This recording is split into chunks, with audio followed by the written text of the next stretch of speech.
Hi, and welcome to Watch It Played. My name is Rodney Smith, and in this video, we're going to learn the 1 to 4 player game Gutenberg, designed by Patronage Actions and Wojciech Wiśniewski, and published by Portal Games, who helped sponsor this video. Today, videos help us share information, but in the 15th century, printing technology had just been invented, and it became one of our most important discoveries, spreading knowledge, thoughts, and ideas in ways we'd never before imagined possible. Here, you'll be taking on the role of one of those early printing pioneers as you try to develop a profitable business amidst growing competition. So join me at the table and let's learn how to play. Before we get started, I should just mention that since the first release of this game, they've now made a couple of changes to some of the colors of the components in future printings. So if you notice that your components are a little different, don't worry, you'll still have no trouble following along because the game itself remains unchanged. To set up, place the double-sided game board in the middle of the play area.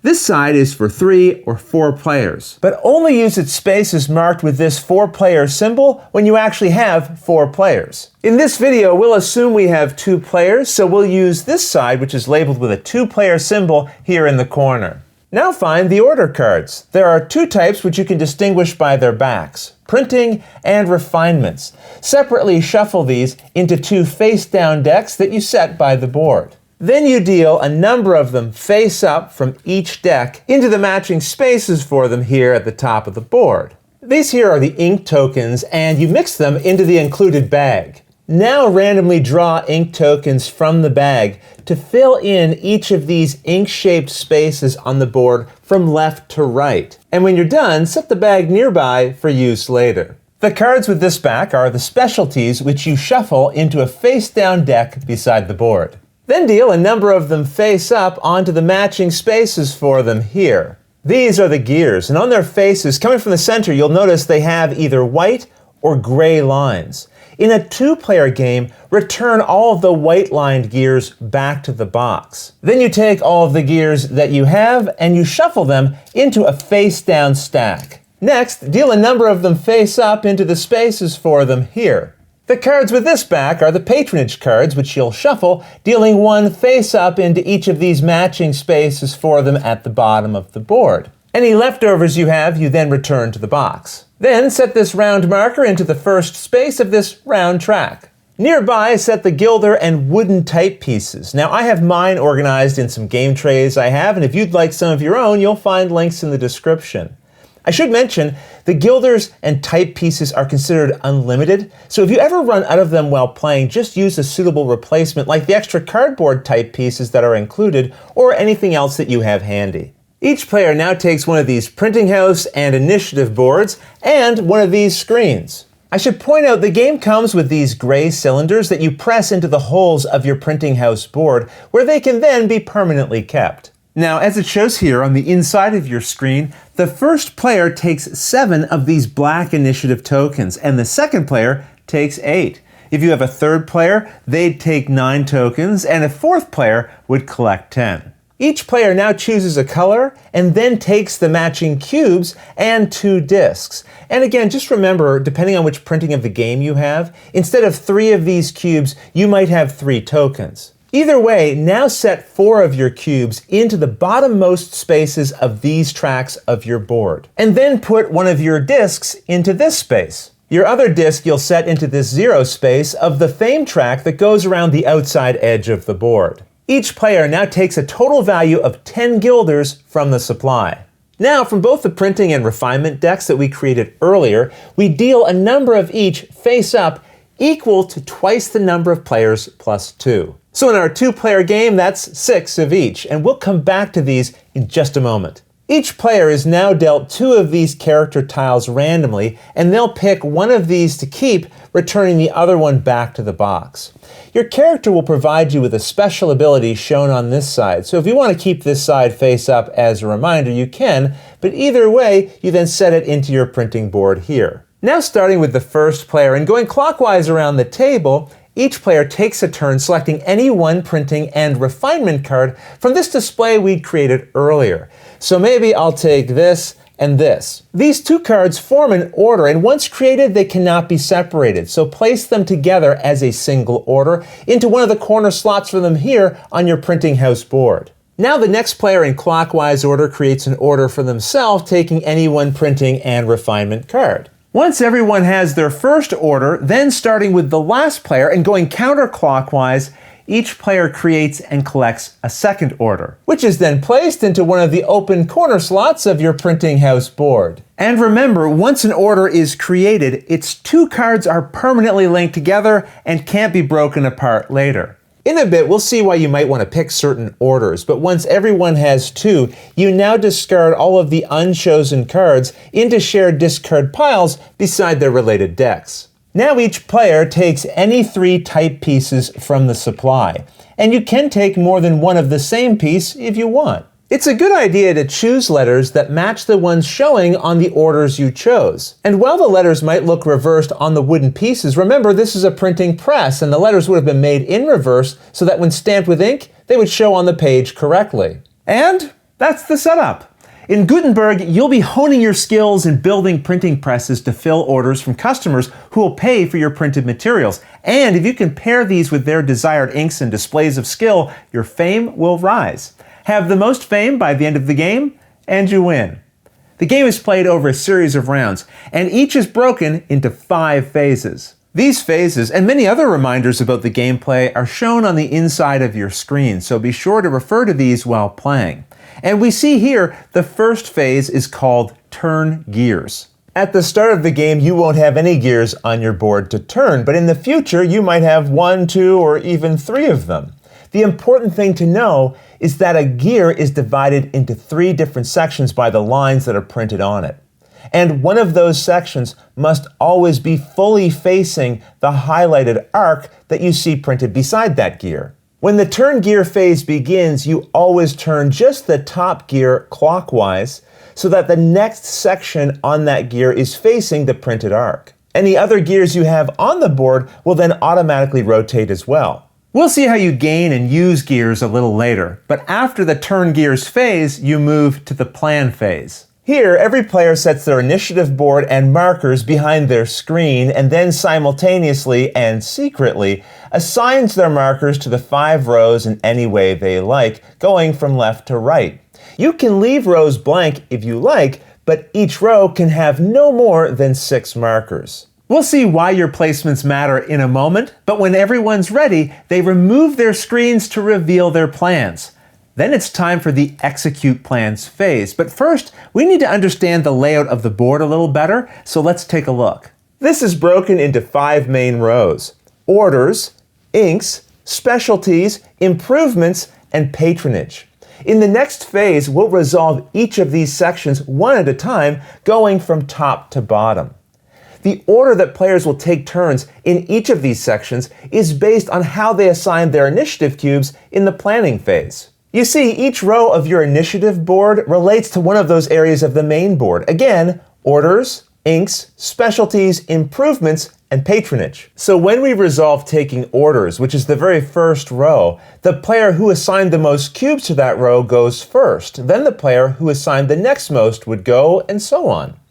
If there's a tie for cubes placed on a line, like we see here on the ink action, the tied players go in turn order, starting with the player closest to the first player, and then going clockwise from there. So this player would go first, and then this one. If a player has not assigned any cubes to a row, they will not get to resolve that section of the board at all. I think right here is a good time to stop and take a look at this player's chosen character, which gives them this ongoing ability. This symbol means that after the initiative boards have been revealed and all the players have seen everybody else's boards, this player now gets to move, if they want, any one of their placed cubes from the end of any one row to the end of any other row. We're not going to go through all the various character abilities in this video, but they're all explained in this area at the back of the rulebook, so be sure to look these over when you play.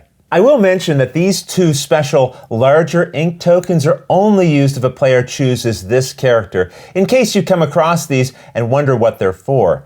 These ink tokens do not go in the ink bag. Okay, with that understood, and now that we know how the turn order works for each section of the main board, let's go through each section and see how they work. When resolving this take orders area, a player taking their turn collects any one printing and any one refinement card from those face up in the area here in order to create an order, which, like all orders, is stored in their printing house in one of the 4 corner areas. At most, a player can have 4 orders at a time in their printing house, and if they ever gain a 5th, they must discard any one of the 4 they already have and replace it with the newly gained order. Do keep in mind, after you collect an order from the board, you do not replace the taken cards. And once all eligible players have taken this action, any orders remaining on the board are discarded. And with the Take Orders action complete, it's now time to resolve the Take Inks action. Ink on the board is arranged in groups, and in a 2-player game we have 2 groups, here and here. A player taking the ink action must pick one of the groups and then takes either 1, 2, or all 3 ink tokens from it. The one in this leftmost space is free to collect. This one costs 1 guilder and the far right ink costs 2. The catch is that these must be taken from left to right. So if you want the rightmost ink, you must also take and pay for the center one as well. Any ink that you collect, you set in front of you. And any time you pay guilders, return them from the ones that you have in front of you to the supply, making change if necessary. When it's your turn to take inks, you can pick a set that was already partially taken by a previous player, but the costs remain the same. So taking this ink would still cost 1 guilder, and this still costs 2. When this action is finished, any ink remaining on the board is then returned to the bag. And then we move to the Develop Specialties action. A player taking this action collects any one of the cards in this area of the board, and let's say we take this one. The symbols on these cards will match the specialties you'll find on these 4 tracks of your printing house board, which represent the quality of your printing house skills in typesetting, woodcutting, binding, and illuminating the books that you print. When you gain one of these cards, you can use it in 2 possible ways. Either increase each skill shown by 1 level each, moving their related cubes up 1 space. Or instead, you can ignore the symbols that are showing on the card and just pick any one specialty and improve it by just 1 space. No matter how you use the card, after, discard it to a shared face-up pile beside its deck. These specialties can help improve the rewards you'll gain from fulfilling orders, as we'll see later, but that's not all.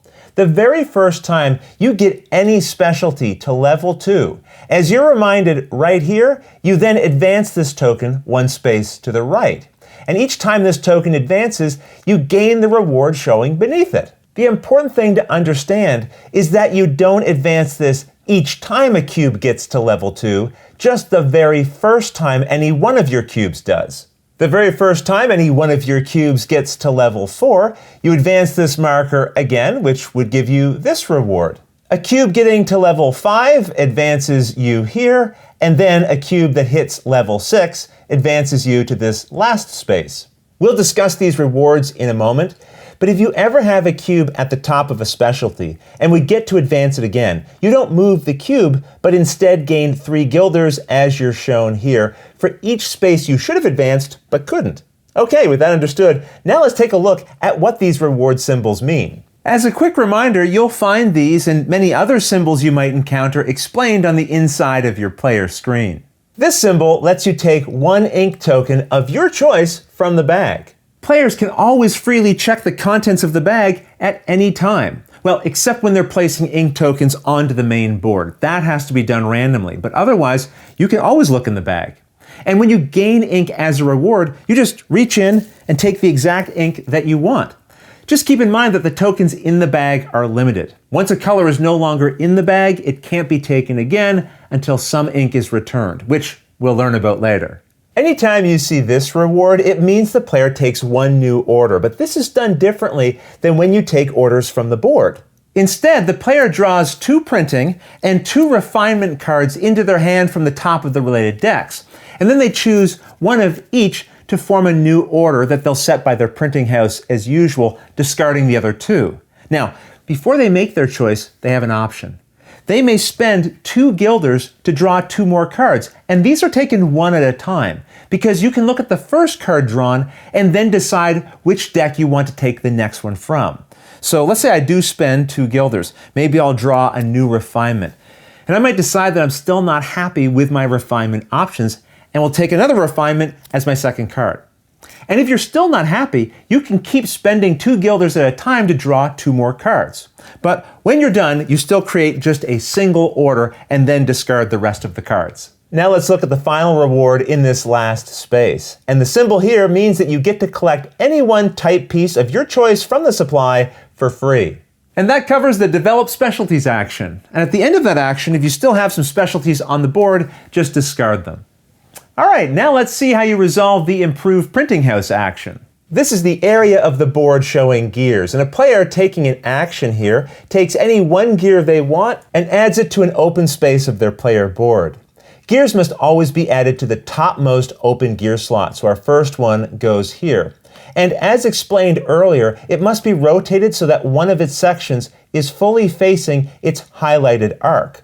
The next time we gain a gear, it would be added to this space, and then again, one of its sections would need to fully face the arc beside that gear. And a third gear would go here following the same rule. If a player already has 3 gears and ends up collecting a 4th, they first discard one of the gears that they already have, and then put the new one in its place. Discarded gears go to a shared face-up discard pile. When resolving a gear action, instead of taking a new gear from the board and adding it to your printing house, a player can just pick any one gear they already have installed, pick it up, and rotate it to a new section, and then put it back. You're reminded of these 2 options when taking the gear action by the symbols shown on the board here. These represent either taking a new gear or rotating one that you already have. Before moving on, let's take a moment and explain how a player can use the gears they've collected. Each gear has 3 sections with symbols that represent rewards. Only the section next to a highlighted arc is considered active, and a player can claim each of their active rewards once per round. And they can resolve these rewards freely at any time after the turn gears phase of the round. It doesn't require taking a special action or waiting for your turn. To gain a reward, resolve its symbols and then cover that section with one of these tokens as a reminder that it cannot be used again this round. As an example, this reward lets a player exchange any 1 ink they have for any 1 other ink available in the bag. We're not going to go over all the various gear rewards in this video, but you'll find them all explained in detail here in the rulebook if you have any questions, and you'll also find reminders of them here on your player screen. I should mention, if you've already used a particular gear this round, then you cannot choose that one to be discarded or adjusted during the Improve Printing House phase. Okay, that's how gears work. And once the Improve Printing House action is over, any remaining gears on the board are now discarded. And then you move to the Patronage action, and players participating in this action have a couple of options. One is to pick any single reward from this table, resolve it, and then place one of your remaining colored cubes there. Now that reward cannot be chosen by another player this round. These rewards represent taking any one order, which we saw earlier is formed by drawing 2 printing and refinement cards from their decks, and paying guilders if you want to draw more so that you can form a single order. This allows you to go up 1 space in any one of the 4 specialties.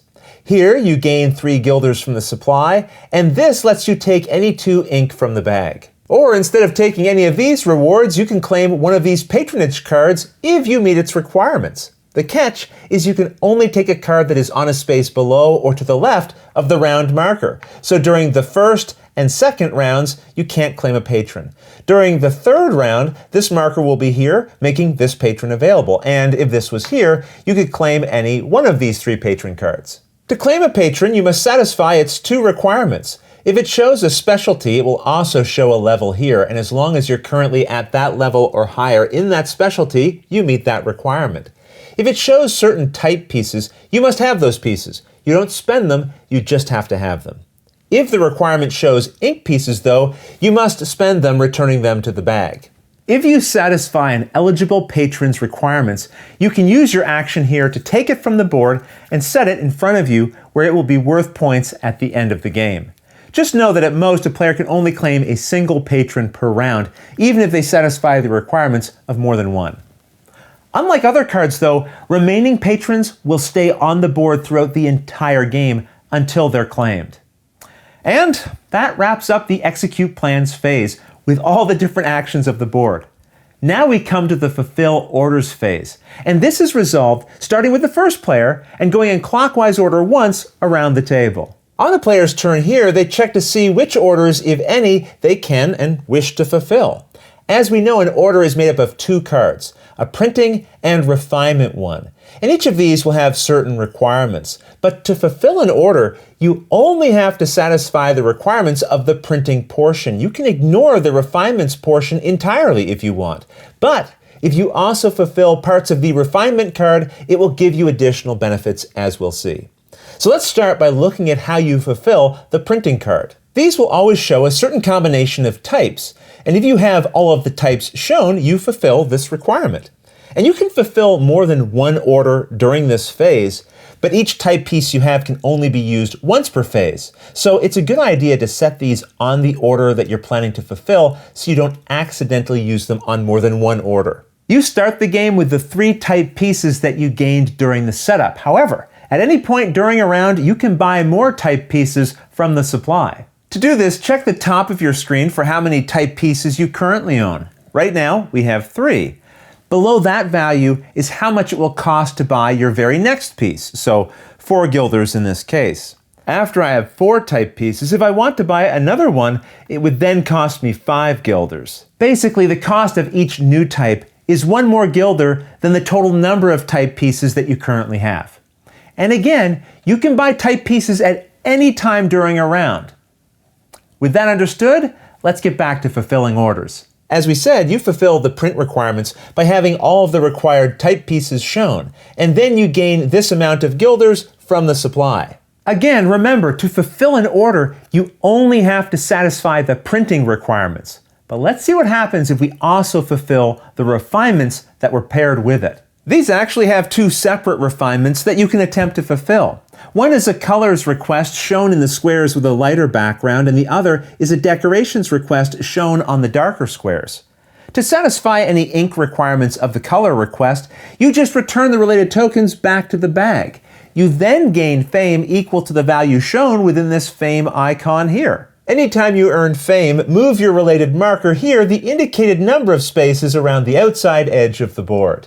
To satisfy the decorations requirement, you need to have the related specialties at least at the levels shown here. So level 3 for this specialty, which we'll say we have.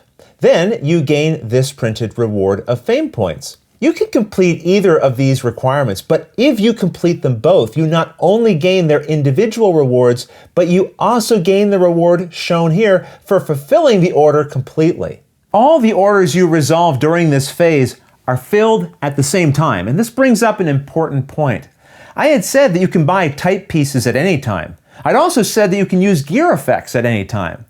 But there is one exception. You can't do either of those things while you're fulfilling orders. In other words, you can't fulfill an order and then use the money gained from this one to buy a type piece that you need to fulfill another order during that same round. Either way, when you finish fulfilling an order, whether you completed any of its refinement portions or not, the entire order is discarded.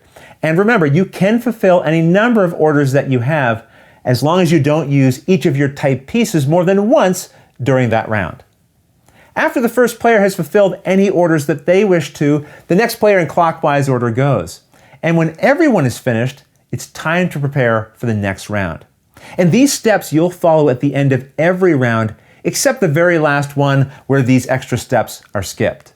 First, refill the spaces for the printing and refinement cards. Then randomly draw new ink from the bag for their spaces here, and reveal new specialty cards and gear for their related spaces. During this, if any of the decks of cards or gears run out, just reshuffle their discard piles into new draw decks and then keep drawing as necessary. In the very rare situation that you don't have enough ink to fill in all of the ink spaces at the end of a round, distribute the ink that you do have between the sections as evenly as possible, filling them in from right to left. So if we only had 3 ink pieces in the bag, we'd fill them in like this. Once the board has been refilled, you now move the round marker 1 space to the right and have players take back any cubes they might have in this patronage area. Every player also removes the initiative cubes from their player board, and then the person with the first player token hands it to the next player seated in clockwise order. Now everyone gives one of their black initiative cubes